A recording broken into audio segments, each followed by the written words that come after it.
পরীক্ষার আগে এই 5টা ভুল করলে তোমার পরীক্ষার রেজাল্ট খুব খারাপ হবে। অনেক ছাত্ররা তারা সারা বছর পড়াশুনো করে কিন্তু পরীক্ষার আগে এমন কিছু ভুল করে তার জন্য তারা পরীক্ষা খারাপ হয়ে ওঠে। 99% ছাত্ররা তারা জানেই না যে এই ভুলটা তারা করছে এবং তার কারণে তাদের পরীক্ষা খারাপ হয়ে যাচ্ছে। আমি প্লাবন তেজ, আমি 9 বছর ধরে ট্রেনিং দিয়ে আসছি।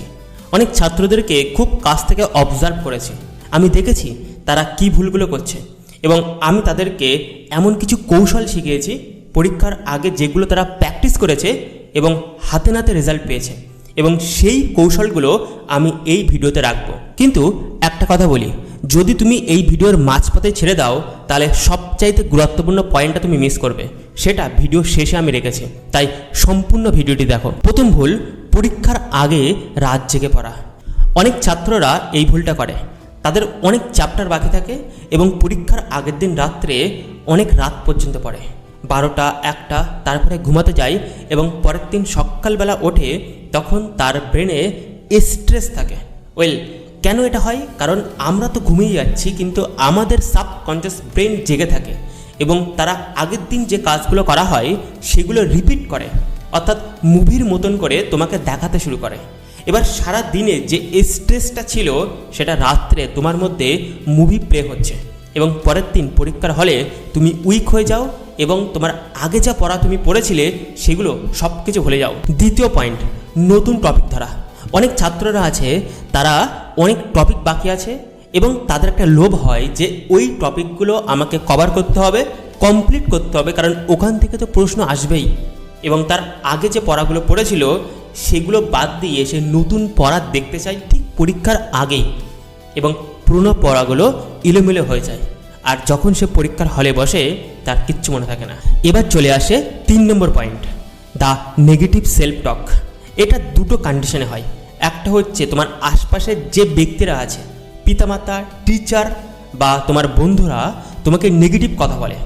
বিশেষ করে পিতামাতারা বলে যে এটা তোর দ্বারাই সম্ভব নয়, তুই পারবি না।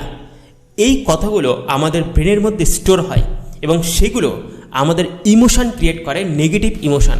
তাছাড়াও তুমি নিজেকে অনেক নেগেটিভ কথা বলো, কারণ আমরা সাধারণভাবে কম্পেয়ার করি, আমরা অতীতের ভুলগুলোকে বারবার রিপিট করি এবং তার জন্য নতুন যে ক্রিয়েটেড হতে পারে, ভালো কিছু হতে পারে, সেইটা সম্ভাবনা কমে যায় এবং তুমি পরীক্ষার হলে যখন বসো তখন তোমার যে কনফিডেন্স লো থাকে তার জন্য তুমি অনেক কম নাম্বার পাও।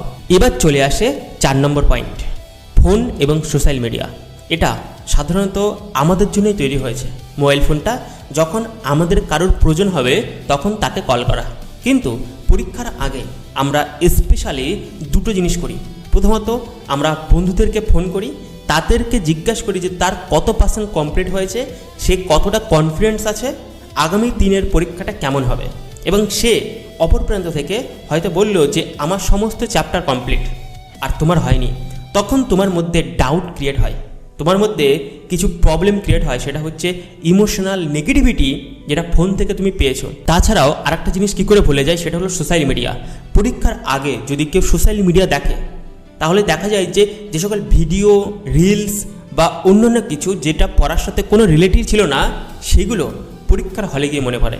তাই পরীক্ষার আগে কোনো ফোন বা কোনো সোশ্যাল মিডিয়া থেকে দূরে থাকতে হবে। এবার চলে আসে 5 নম্বর পয়েন্ট, যেটা আমি শুরুতেই বলেছিলাম, খালি পেট এবং ভরা পেট এই দুটোই ক্ষতি করে। যখন তুমি খুব ভরা পেটে পরীক্ষার হলে গিয়ে বসো তোমার ঘুম পাবেই। দ্বিতীয় হলো খুব খালি পেট কিছু না খেয়ে পরীক্ষা দেওয়া, তখন তোমার এনার্জি থাকবে না। তো এমন কিছু খাদ্য আছে যে খাদ্যটা খেয়ে যখন তুমি পরীক্ষার হলে বসবে তখন তোমার মধ্যে এনার্জি ক্রিয়েট হয়। তুমি কলা, তুমি ডিম বা জলের সংমিশ্রণ খেতে পারো। তাছাড়াও অনেক কিছু জিনিস আছে যেগুলো আমরা পরীক্ষার হলে যাওয়ার আগে কনজিউম করতে পারি। সো এই 5টা পয়েন্ট তোমার কেমন লেগেছে সেটা তো অবশ্যই জানাবে। তুমি যদি নতুন হয়ে থাকো তাহলে আমাকে ফলো করে দিও। আর তুমি যদি স্কুলে টপ করতে চাও, তুমি অসাধারণ মার্কস পেতে চাও, বা তুমি জানতে চাও কিভাবে টপাররা লেখে, টপাররা ভাবে, তারা চিন্তা করে, তাহলে আমার কমিউনিটিতে তোমাকে ওয়েলকাম। সেখানে তুমি যদি জয়েন করো তাহলে আমি তোমাকে লাইফ টাইম অ্যাক্সেস দেবো, তোমাকে গ্রো করব, টপার তৈরি করব, তোমার আলটিমেট লক্ষ্য গোলটাকে আমি সেট করব এবং দেখবে কীভাবে টপাররা টপার হয়। So thank you so much, দেখা হচ্ছে নতুন দিন নতুন একটা ভিডিওতে। আজকের জন্য টাটা।